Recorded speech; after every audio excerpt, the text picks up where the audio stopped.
parking. You got it?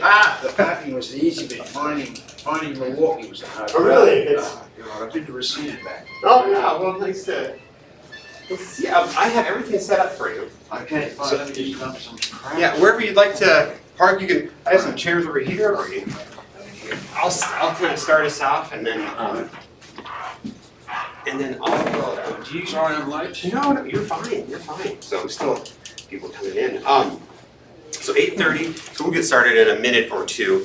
Just let you settle down. Do you need some coffee or anything? I've got some. Okay, you're good. No, And then have I you always used think a that Mac before? I know you used Macs before, but have you used one for I've never used a Mac. Okay.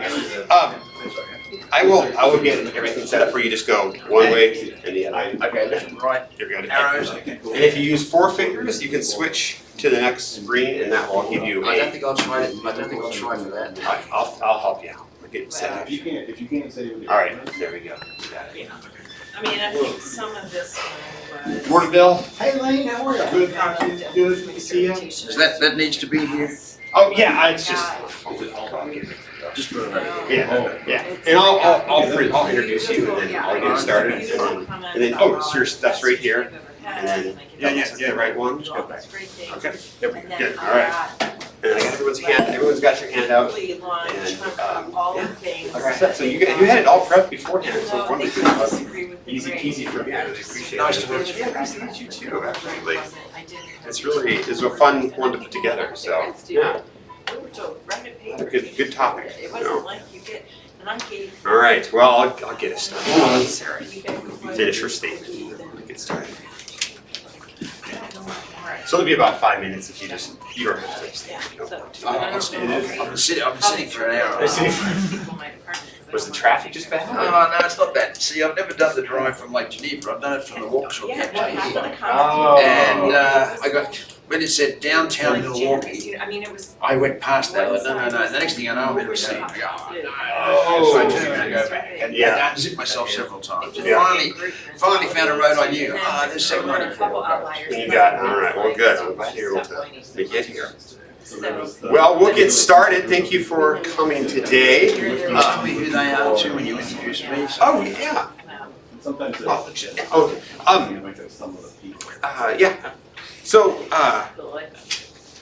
we'll get started today. Thank you for coming. Thank you to those who are online as well to the Active Teaching Lab.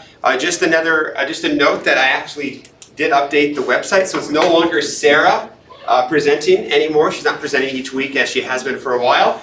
So the schedule's up. There'll be updates. There'll be new surprises and no lame excuses for why I haven't updated it. So that is now back, and that is at the old Bitly Active Teaching Lab, also on the CETL website as well. So the schedule is up on there. The schedule is also in your hands, so you can take a look at that. If you haven't signed up yet for the lab course on CETL or on Canvas, please do so. The sign-up instructions are on the front of the handout for today. Otherwise, if you're online, you can just take that URL and you'll sign in as a student, so you can pause it right now. So the course site is up, and we'll be doing some activities today on that. If you have questions, if you need help, as always, Kathy Binkowski is sitting up front manning the phone and the chat to make sure everything is being taken care of online, and also if you need anything as well out. All right, Kathy, go. Hey. okay.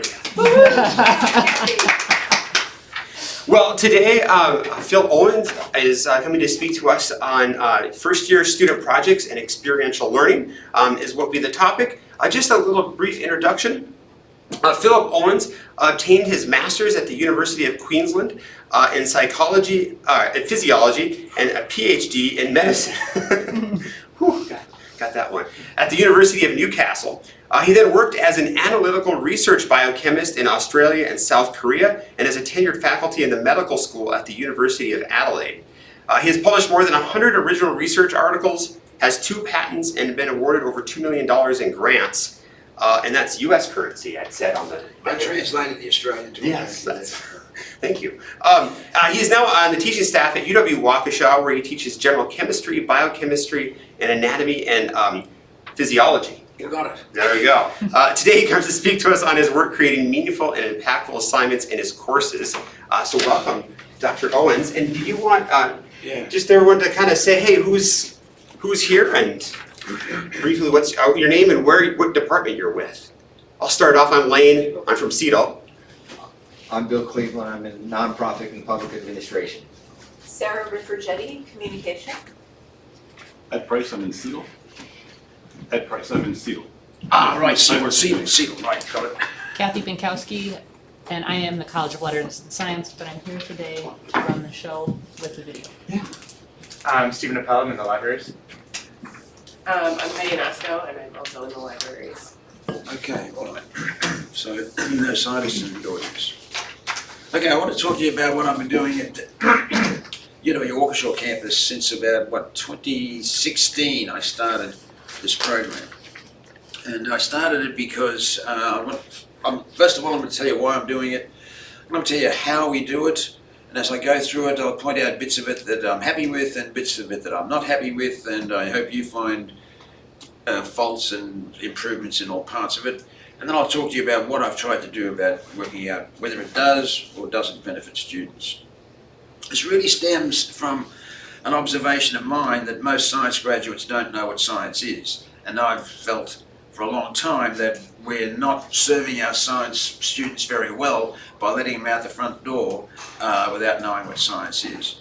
And my experience as a scientist and as a teacher, shows me that most science students are poor communicators. Even the ones that are good communicators aren't good communicators to a general audience. I keep trying to explain to them that, that they've got to be able to explain what they do so that people in marketing understand it, so that people in finance understand it, not just the specialists in their area.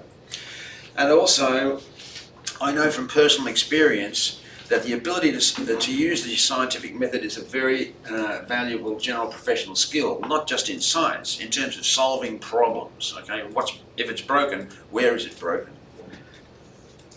So the objectives of this program is to develop information acquisition and validation skills for students, and to help them develop critical, objective, analytical ability.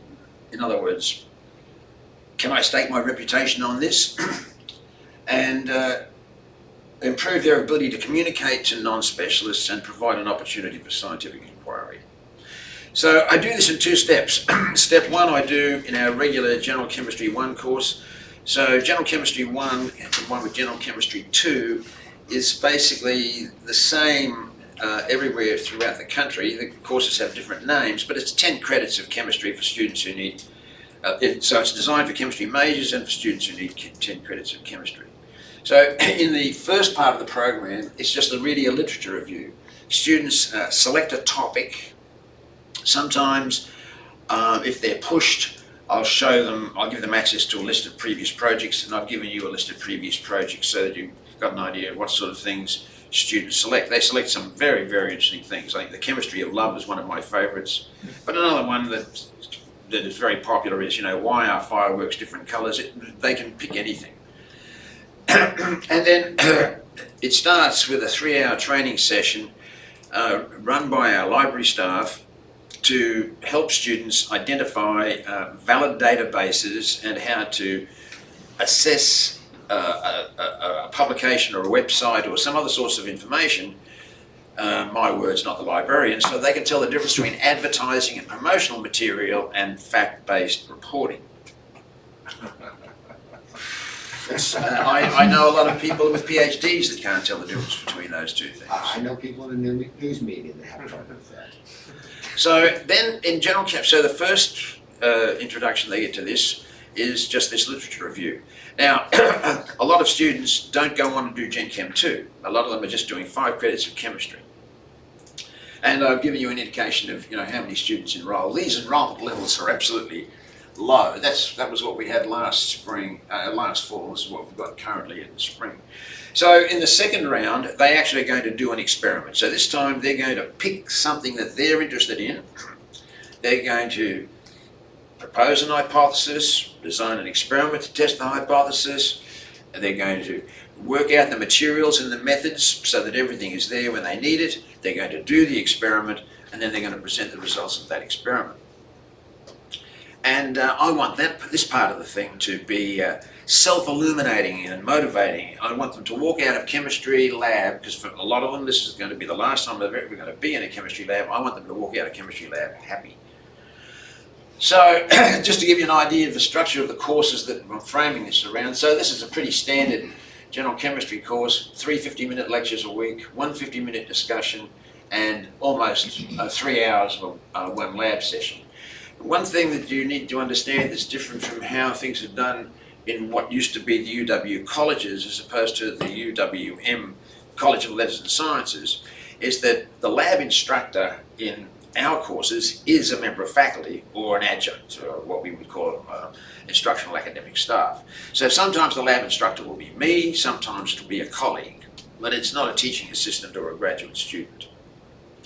So we dedicate 2 lab class periods to this research activity in the Gen Chem 1 and 4. Now this is on top of their regular scheduled load. They've got 3 graded assignments a week. Okay, it's a lot of work for them, it's a lot of work for us to grade it, but they get a homework assignment a week, they have a pre-lab assignment a week, they have a lab report assignment a week, they have an exam every 3 weeks, and then we have a final exam. So it's a pretty big workload to engage them, and this activity is on top of that. Although the 2 parts of it do replace a lab report. So the course syllabus contains a description of this project in addition to everything else that you'd normally find in the syllabus. It's got a description of the project, which I'll go through how it's described in the syllabus, the objectives, the requirements to complete it, some guidelines on how to complete it, the grading criteria, I'll show you that, and that's a part of it that I'm not very happy with, and then a schedule of the activities and the assignment deadlines. So this is text taken straight out of the syllabus from last fall. It tells them that they're going to do this, and it emphasises this word here, individual, and it tells them how much of the grade it's worth. And we tell them that you're going to locate relevant, reliable information, you're going to evaluate this information and then produce a fact-based argument rather than an opinion-based argument. So the syllabus also tells them that task-wise they're going to identify a question or an issue or a topic that they're interested in that involves chemistry in some way. And as I said, I give them examples of previous topics. That's posted, used to be posted on D2L, next time around it'll be posted on Canvas. You've got a copy of what some of those previous topics are. I haven't updated that in the last year or so. And then it's telling them they're going to search for, locate, and then correctly cite. And as you see in the grading criteria, I give them some information on how to cite a source. It could be a publication, it could be a website, it could be a web link, it could be anything. But it's got, whatever this information is, it's got to be based on reviewed or reviewable data. What that means, I don't know if I need to explain what that means to you. That it's relevant to their topic, and it's got to be approved by the lab instructor. In other words, they're going to show this list of citations or sources to the lab instructor before they go ahead and write this report. Then they're going to write a report and submit that, and then they're going to present a poster on it as well. So I tell them who's going to grade what. Even though this is done during lab class period or out of, it's a lab associated activity done out of formal contact time, I let them know that it's the lecture professor that's going to grade it. The poster presentations are graded by the lab instructor and by the class. So you've got the grade sheet. I've given you a copy of the grading sheet for posters, which we use for Gen Chem 1 and Gen Chem 2. And every student grades every poster, and the lab instructor grades every poster. Then the average grades that the class gave the poster is the peer grade, and 50% of the final grade that they get for the poster comes from that average of their peer review and the instructor's review. And that poster grade sheet's posted online usually around about the middle of the term. Okay, now this is one bit, so I give them a schedule in addition to the total course schedule, which also contains these dates and tasks and grade points. It's also put in specifically for the investigative discovery project. So I'm not going to go through the details of this, except to show you that, we do tell them, how to, where have I got it here? Without, I feel semi-naked without a pointer in my hand. I'm looking for, okay, so we want to know who wrote it, when, what it's called, if it's in a journal, what's the name of the journal, what volume, what page numbers, and if it's a web link, the total URL to that specific article, not the web link to, the Mayo Clinic and we got to go searching for it or something. And then, when all these things are due and how many grade points they're worth. Just to put this in perspective for you now, so for their point of view, a pre-lab assignment would be worth half this. And these two together would be worth what a lab report's worth. So a lab report's worth 100 grade points and a pre-lab is worth 10 points. So there's 6 pre-labs worth there and there's a whole lab report there. So this is basically worth almost the whole of 2 lab reports. And then there are 2 tables, and these is the part of the syllabus that I'm not comfortable with, and I'll explain to you the origins of how that happened. There are 2 tables in there that tell them the criteria on which both the poster and the report are going to be graded. Now, I'm not going to go through all the details of this. This is incorporated into the syllabus because I have no choice but to incorporate it in the syllabus. Now that this from the old UW colleges system where we had a department of chemistry that was 13 campuses. So this is their assessment criteria for the course, for all the chemistry courses. So this is mandated by the department. So this has to go into the syllabus somewhere. So I was faced with the situation of having to put these assessment criteria in for the course, put in another set of assessment criteria in for the project. Oh, this is ridiculous. I've got to combine the 2 and make it one task. So these are the assessment criteria set by the executive committee of the department. I think they're too complicated and too confusing for students. I'd be surprised if very many students have read them. So this is something that I'd like to fix or improve in some way. And then, so this deals with the communication aspect of their presentation, both the report and the poster. And then there's a discipline-specific component of the assessment, which really deals with the language of chemistry more than anything else. And okay, so before they get to the first lab period that we're going to designate to this, they've had to submit a topic to their instructor. In the syllabus I tell them it's only one topic, but in lab I ask them for 2. I ask the other lab instructor if there's another lab instructor. Sometimes I don't get to do any of the labs in 145, but I ask the lab instructor to get them to submit 2 topics because invariably when they get to this session, maybe a third of the class find that either the topic's that they don't like the topic and they want to change the topic. So I like them to have a backup topic immediately so that they can get the maximum out of that period. Anyway, so this is either session is done in the library, so instead of meeting in the chem lab, we meet in a nice room in the library, and either Scott Soleil, our head librarian, or Kelly Hinton, I'm not quite sure what her exact classification is, but this whole thing is Kelly's idea. She designed this exercise, she designed the website. In meetings between me and Kelly and Scott, she came up with this proposal, which I like. So she runs the class. Now the lab instructor, if it's me or if it's Dr. Erickson or someone else, we just go along as a teaching assistant to support them and help them. Sometimes, sometimes we have large classes. We might have a full lab of 24 students, so having 2 people there helps. And they're going to submit a report on this. I don't have a copy of it. It's not posted on the website and I haven't been able to track Kelly down to get a copy of it off her. But it's an exercise that they go through where they explain what the name of this paper is, how it's related to their topic, and they do it for 2 papers. Then they give it to another student gives them theirs, and then they review whether or not that it appears that this paper is or isn't relevant to the topic that that student has selected, and that's their lab report. And we grade that very generously. I do. I mean, if it contains 2 citations and it's got English and it's got, subject, verb, object, and it makes sense, I'll accept it because, it's their report. So this is really participation grade points. Then this is what Kelly's got on her website. The website is here.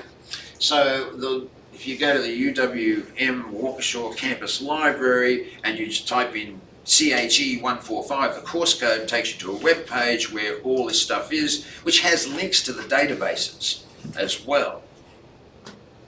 And it includes some information taken out of the syllabus. And I also post poster preparation guidelines online and that grade sheet online.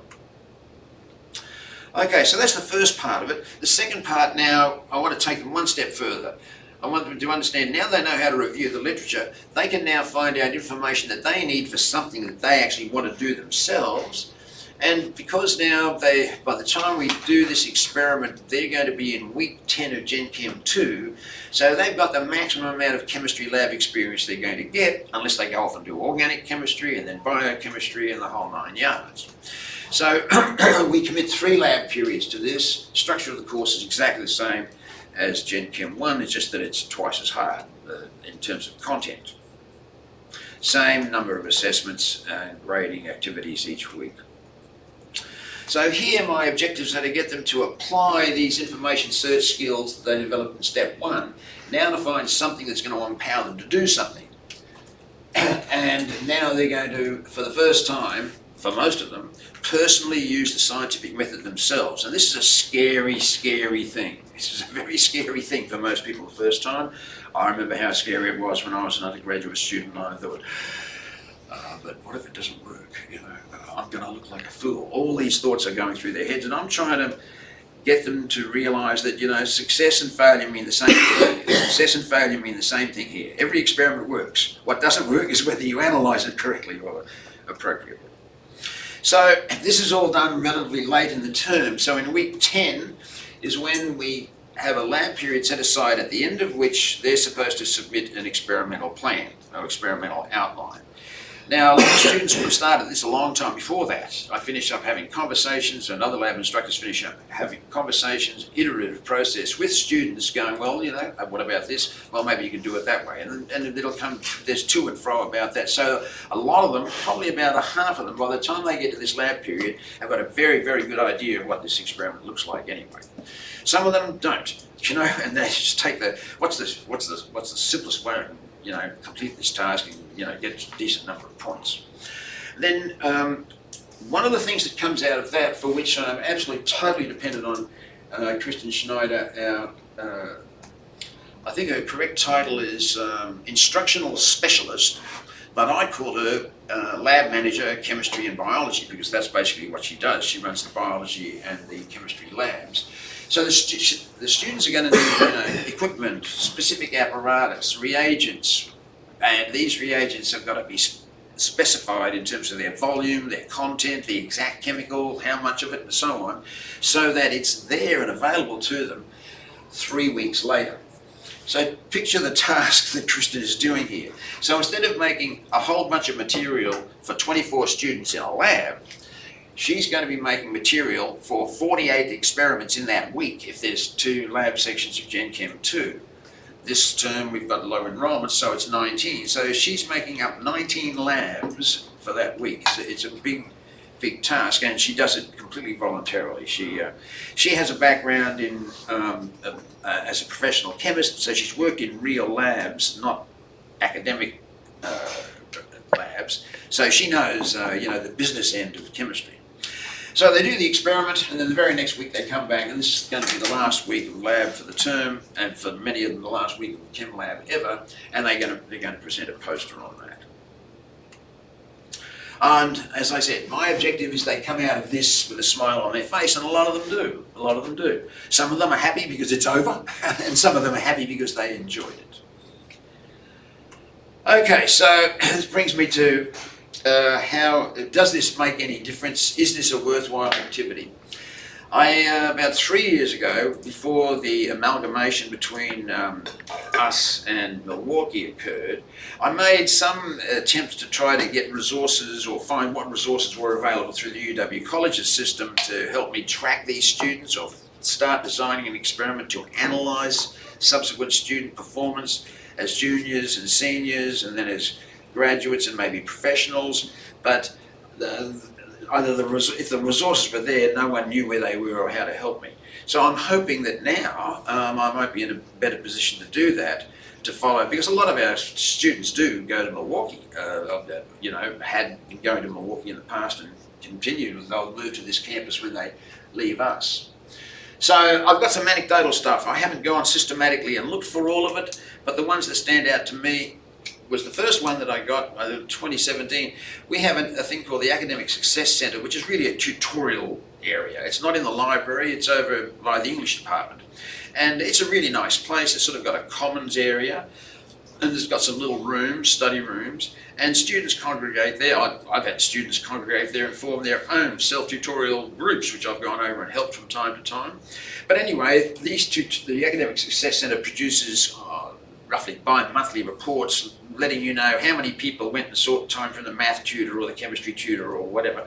And one of them said, from the writing centre, said, I got a student from chemistry, first time it's ever happened. So I took that as being a real positive. And then I know one student who was a former student of mine in Gen Chem 1 came and saw me later when she was in Anatomy and Physiology 2, which I wasn't teaching, and she came and asked me to give her advice about a project she was doing in biology, and I was stunned with the amount of background information she had on the assay that she wanted to do. She wanted to know whether or not a particular kind of beverage was producing antioxidants that were valuable, and she wanted to compare it to some other beverage. And to do this, she found that there was an assay that you could do for these antioxidants, and we went through and reviewed this, and she'd done everything, including identify the primary literature that described the original assay, and I was absolutely blown away. So I finished up helping her with that project, even though I had nothing to do with that course. I get a lot of positive comments in Gen Chem 2 student evaluations. As an aside, not quite directly related to this project, maybe it is. One comment that I got was that when I did Gen Chem 1, I thought Dr. Owens was an awful instructor, but now I see what he's trying to do. I really like that one. Well, as I say to them, there's only one person in this room that can teach you chemistry, and it's you. Because you know something that I don't know. You know what you know and what you don't know. I don't know that. So anyway. So I get a lot of positive comments. Lab was fun, or the lab was great. I get that from a lot of the student comments in the evaluation of teaching. And then I suppose the one that stands out to me is Brent Grubert, who started do Gen Chem 1 with me, went and did a literature review on a topic. I might all tell you the topic is, how does this particular powdered additive improve muscle growth?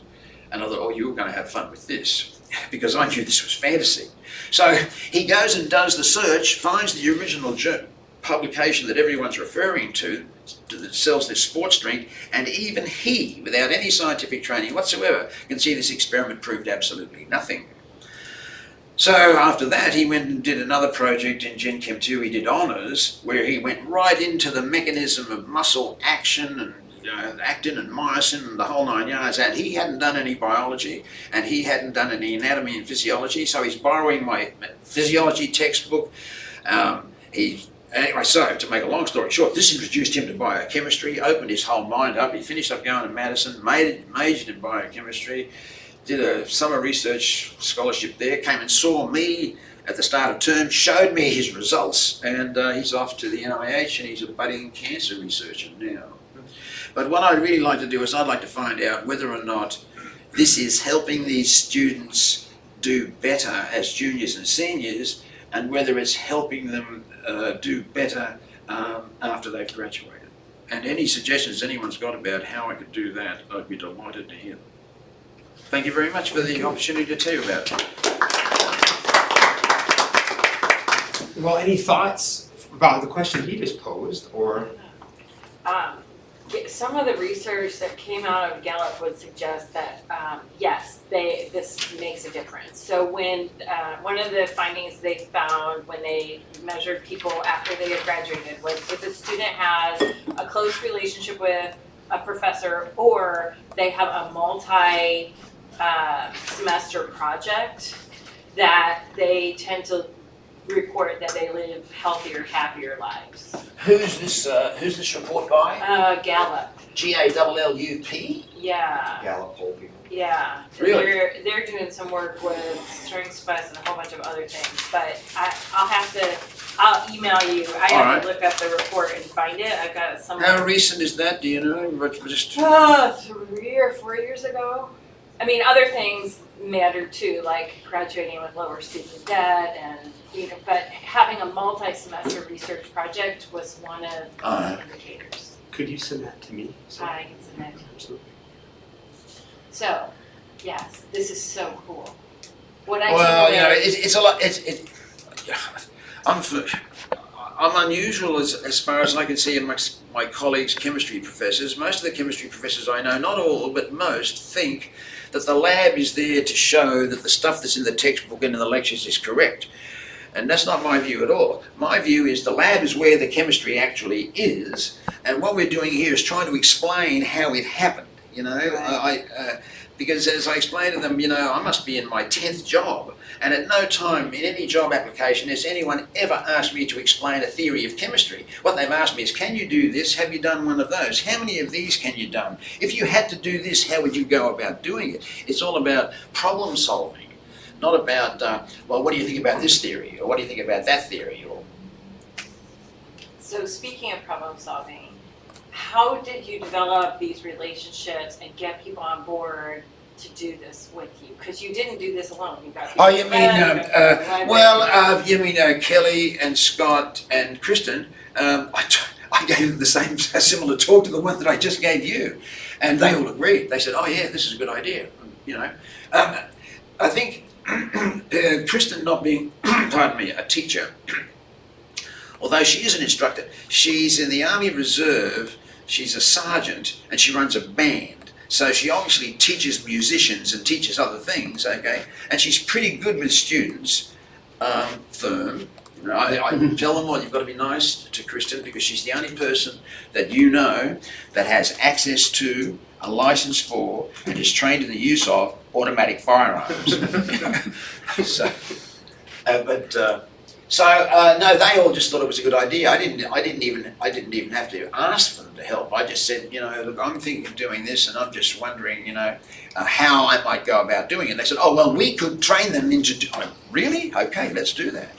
Have you thought about looping the Writing Center in as well? That occurred to me when I was writing this. Yes. And I should be putting links in there. I should be getting them to the Writing Centre for this project.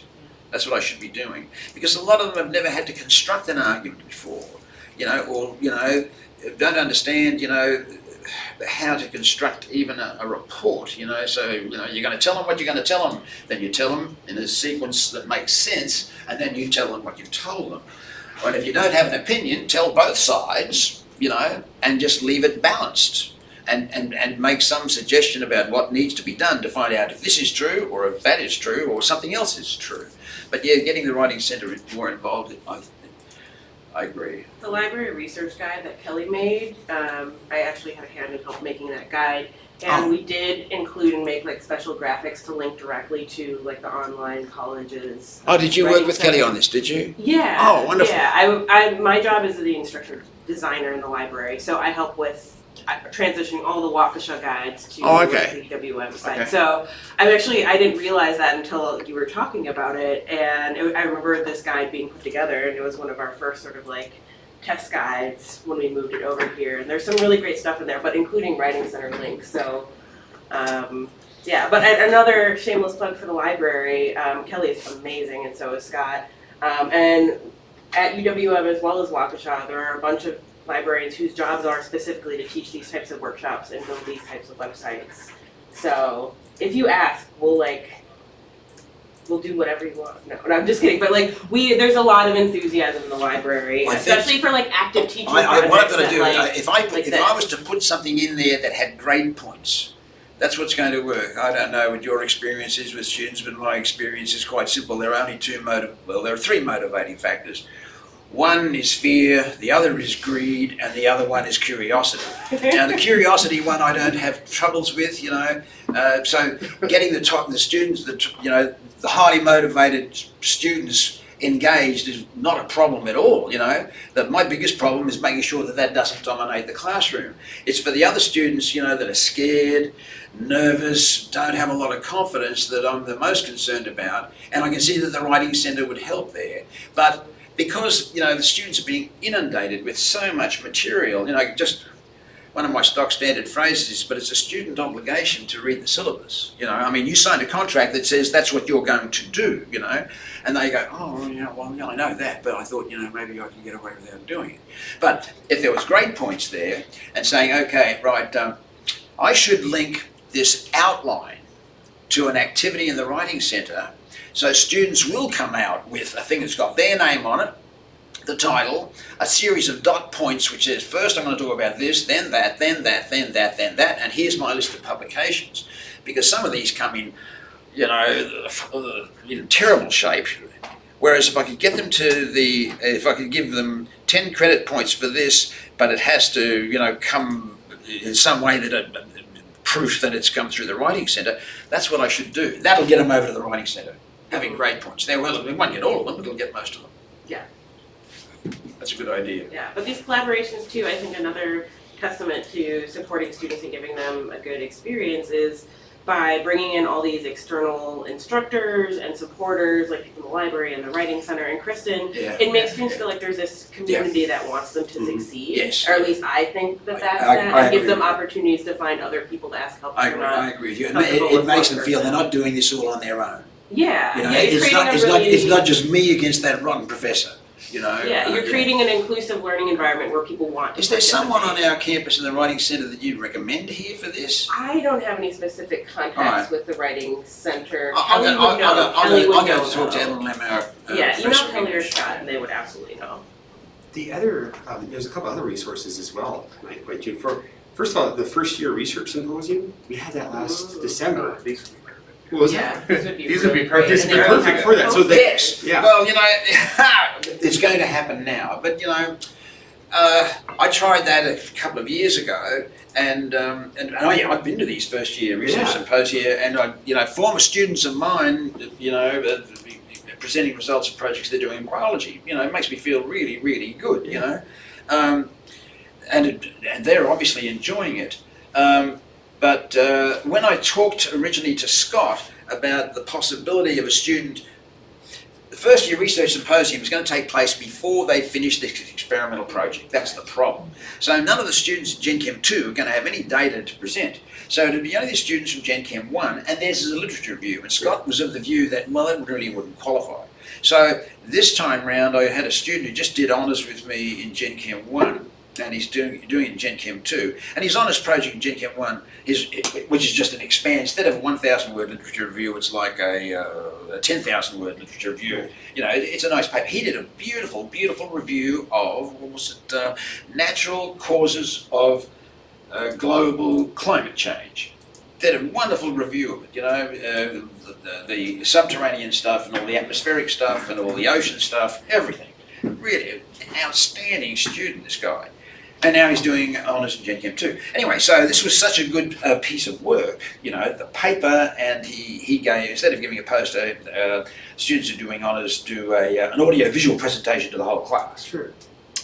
And so instead of talking to Scott, I went and talked to the honours project, the honours program coordinator, Professor Lem, Ellen Lem, who is a professor of English. I said, and she runs the honours. I said, well, would something like this, qualify for the first year student research symposium? She said, well, I would think so. So she went and talked to, so they're going to accept these. Okay. So now students that have done this stuff would be considered suitable for that first year student research symposium, which I think is nice.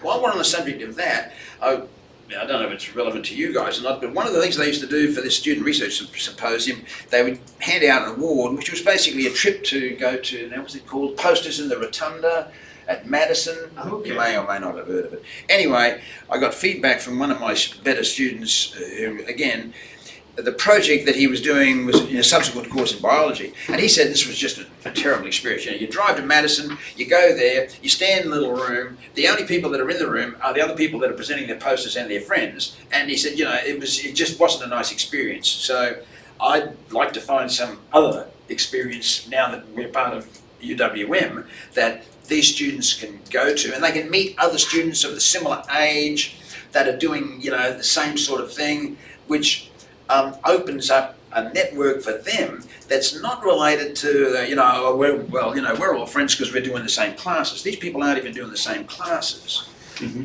So if I could find some way to yes, so I've incorporated the Student Research Symposium is now going to be a part of this, yes. Just got a question, because you asked, how can you find out whether what you do in their first year is carried over and they see differences in their junior and senior year? Yes. And I don't know with the course, if this is just within your students within your department or if it's a general distribution requirement. Because my thought is, all right, you could do a pre-course assessment for, you know, at the beginning of the semester of saying, what do you know on this topic? You do a post-course assessment of what do you know on this topic, right? And then you can give a very similar, longitudinally follow each one of these students and say, all right, what do you know now? What are you using from this course at the beginning of the course, at the end of the course, in later parts of their career to say, you know, what we're doing is actually, I'm taking the building blocks from my first year and then using them in subsequent years. And that will vary a little bit depending on how your campus is set up and how your department's set up and whatnot. But if you can longitudinally track, I've actually published on it. I would absolutely love to be able to do that. I published I'd love to on be able this to do and that. I find it to be very palatable. They, you know, I tested you at the beginning of the semester, you didn't know jack. I gave you pretty much the same test at the end of the semester and you actually learned something. And how would you go about designing such a test? This is way outside my area of expertise, designing a test like that. Right, well, you can just ask basic questions like, how could I find literature on XYZ? How could I, you know, what library resources can I turn to? When I'm conceiving of evaluating information, how do I know if it's advertising or fact-based? And to me, in our world of factiness now, I teach the decision-making course at a graduate level, and I'm constantly picking, I mean, that is something I pick on everything we look at is, what are the biases of the people who wrote this? Yeah. Because I don't care if it's fact-based. You know, escaping biases is easy as escaping gravity. It's actually impossible because you inherently have gravity in your own physical being. Of course, right? of course. And I that's, could be and out that's, with and that's, the Pioneer out there past Pluto, and I've still got gravity affecting me. yeah, sure. Info discovery skills, info validation skills. I totally agree. I mean that's part of the whole, And that's part of the whole scientific process. That's why you go to scientific meetings, so you can get up and tell your results, and other people can get up and say that's a pile of crap. I've got an experiment that shows this could never happen, etc., etc., etc. So that, you know, there's bias there, even if the person presenting it, you know, didn't get money from the industry that this helps, you know, because they want to promote themselves anyway, you know, so they can get more grants and publish more papers and get more promotions and so on. So I agree, there's bias in everything, but at the very minimum, I'd like them to be able to tell the difference between promotional material and, you know, so my first question to them is, you know, well, who paid for this? right. Who paid for this? That's the, you know, first question I want to know. And so, does the person? So does that mean? Oh, so the egg industry paid for this? Oh, well, what does it? It says cholesterol is good. Okay. Maybe not. Understood. But another thought too, from an operational standpoint, within your department, everybody's under pressure to produce students that are employable. Sure. So you work with your employers, what skills are you doing? Yeah, And if you yeah, can track yeah, people yeah. through their career and say, all right, they came in knowing nothing, they leave and they know how to do X, Y, and Z. Now you can say, well, you really should be comfortable hiring our students because they know what the hell they're doing. And that to me is a way to sell it to the administration. I couldn't agree with you more about this, but the question of how to engage employers, this, you know, this. Right. I Well, I understand. You That's can a- maybe that's a talk tough to one. some of the people at Alverno, because Alverno, I think, does this. Oh. Where they actually measure learning, they don't give grades, but they actually give feedback. Yeah. And then that employers are saying, I'll take somebody from Alverno because I know they've got a certain skill set. Oh, you know, I'd even like to have employers, you know, having input into course content. You know, or at least, you know, identifying content that's important to them. Right, sure. And you were asking as well how to frame those questions at the beginning, Yes, pre and yes, post test. It's yes. really looking back at the learning objectives of your course. Yes, And asking questions that are. that are related to those, yeah. And then that will help you understand, what are you understanding about the learning objectives then? What do you understand about it now? Yeah. And also, to give a plug as well, just, I mean, the whole experiential learning aspect of this as well, which is really what these are, and looking into the research of experiential learning, which I have some on the back of the handout today. And I think for you, Phil, that A.W. Bates experiential learning article would be really helpful. Do you reckon you could email it It's, to me? I have, it'll be online, the sheet's right here, I can also email it to you as well. You can always just do this, Phil. Yes. You got the piece of Tap paper, on right? the You just paper. do this. It actually is very helpful. Just tap on the link. But the nice thing about the Bates articles, he has really good What is this sources at the piece of bottom. paper you're talking about? This one, right here, Okay. that Bates, A.W. Bates would be helpful. Oh, okay, right.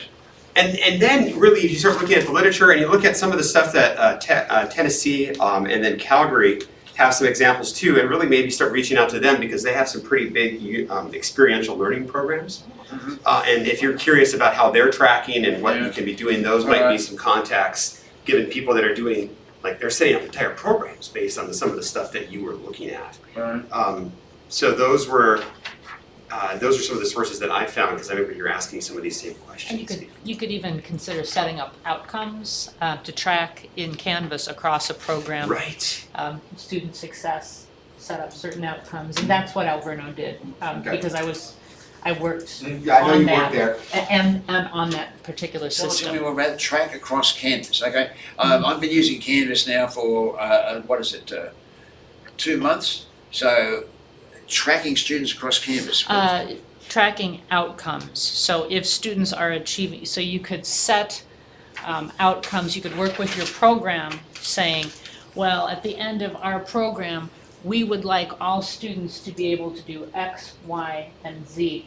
And then you can attach outcomes to specific assignments Oh, in this your is within the classes. class, Yes, within your class, but then it feeds, change feed over, up. over the term, Mhm, or it'll, maybe but, over 2 terms. yeah, but it'll feed up into the students kind of more of the record, so you can, so it can look how, let's say, Lane is meeting these outcomes across your whole program, not just in your class. So you can actually So- track your students. Yeah, so I think that this in their might be, career. Yeah. Oh, you mean in other courses? correct. Yeah. Ah. Correct, and that's when you're saying that would be interesting, and you had mentioned Alverno, Yes. that Alverno does do that, they use a different system, but that is basically what they do, is they say, okay, well, Of there are course, you these guys run abilities. Canvas, don't you? Yeah, Right, okay.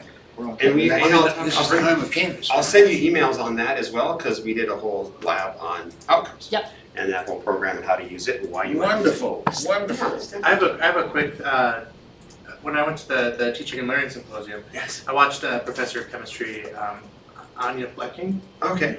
She was actually, this and that gave me kind of nostalgia for Chem 1. Nice, nice. That was my kind of class. But she's doing research on how students respond to textbooks and the writing style in textbooks. And I think especially with the reading portion of the literature review, really understanding scientific text. Yes. I think potentially some of what she's coming out with might be useful What's for her name? thinking about Blecking, Dr. Blecking in chemistry here. Blecking. I have it. Blecking. And that she's in letters and science. Letters and Yeah. Science, yeah, in the UWM Yeah, yeah. in chemistry. But she was talking about how she saw very different comprehension outcomes with more narrative text. Oh, and, I know, yeah. I know. I mean, I when I have to explain to a student the difference between the word explain, describe,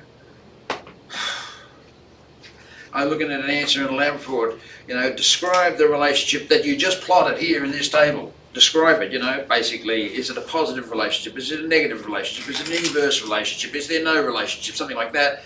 And what I get is, I get an explanation of it.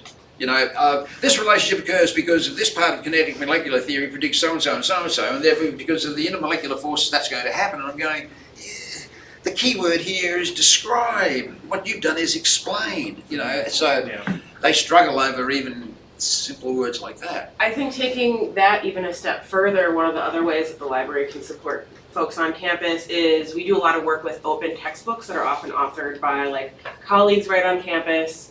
They are under $20 for students to purchase. Sometimes they're entirely online.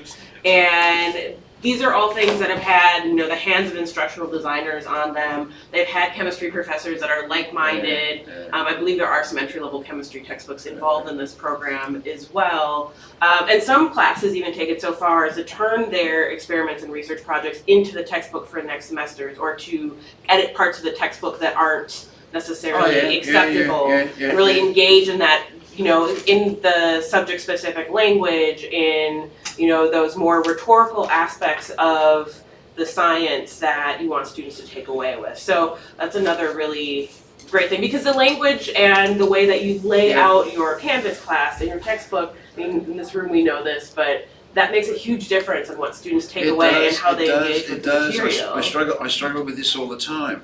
And who doesn't love a free textbook? And it may be that you've identified, I hadn't thought of it this way. I'm trying to get students to read the textbook. That's number one. And it may be that one of the reasons why textbook readership is so low is because the language of the textbook, it might as well be in French to them. Yeah. It's not a language that they understand. But Just an option. yeah, so what I'll do is I will have a look for open. I've seen lots of these references to, and I've even seen examples of these free online textbooks in chemistry, and I've approached them not as supplementary to the current textbook, which is what I'm thinking that this suggests that I would be a better strategy. I've been thinking of them as alternatives. I mean, one of the things I'm trying to do is I'm trying to get students out of the situation where to do a simple 5-credit chemistry course, which happens on a lot of campuses, they got to spend $250 on a textbook, then they got to spend another $150 on a lab manual. Okay, well, they don't spend anything on a lab manual because, we make our own like they do here in Letters and Sciences.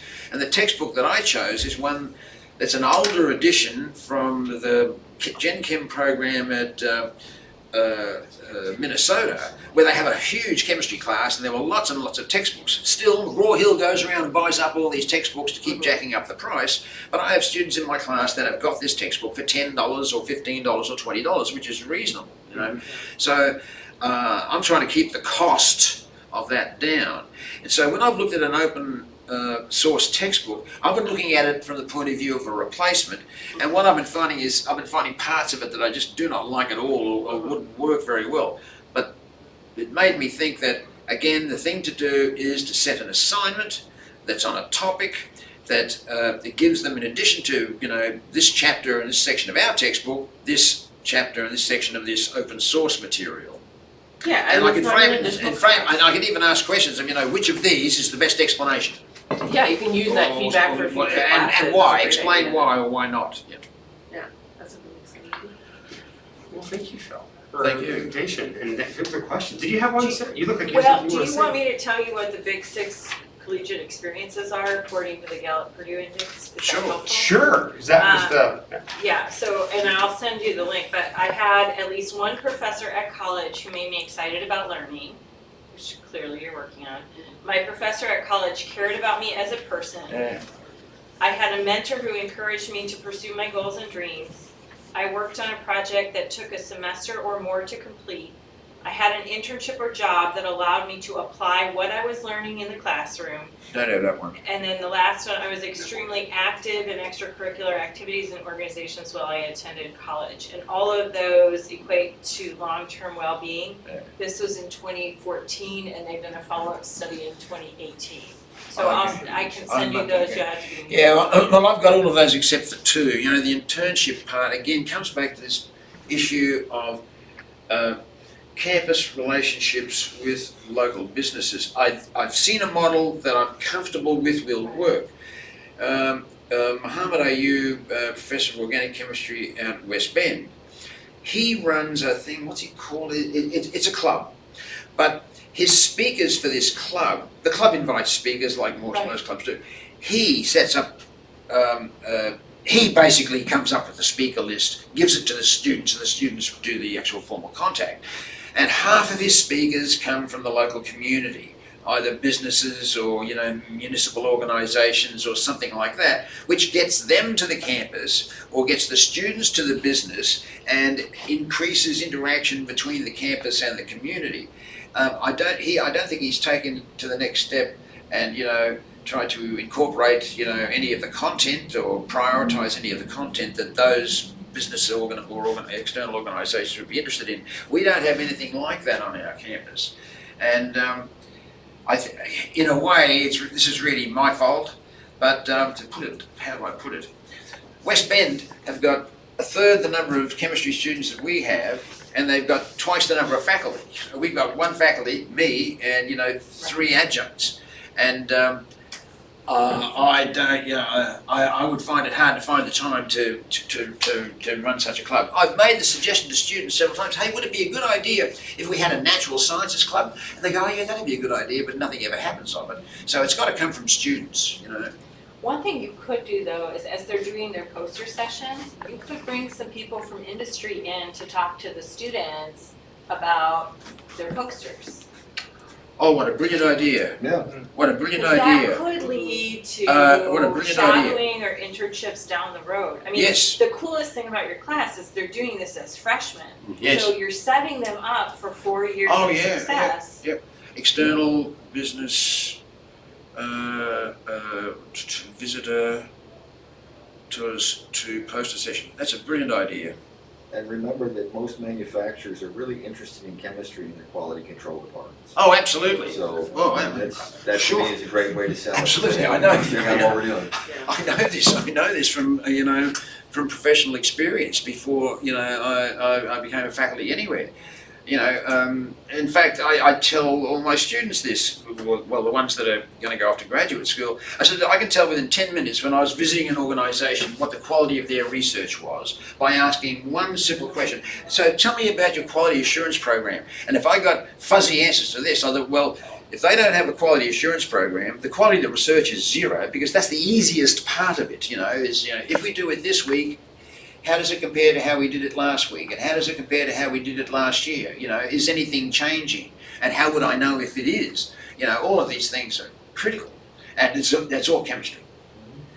I really hate to do this. It's been such a great conversation, but it's getting to be time. But Okay. please feel free to hang out. We aren't getting kicked out of the room or anything Oh, like well, that. well, thank you very much for the opportunity to Oh, be you're here. welcome. Thank you so much for being here. And thank you for all these great ideas. Thank you for all these great ideas. Philip, do you want to give me your email and I'll send these to you? Yeah,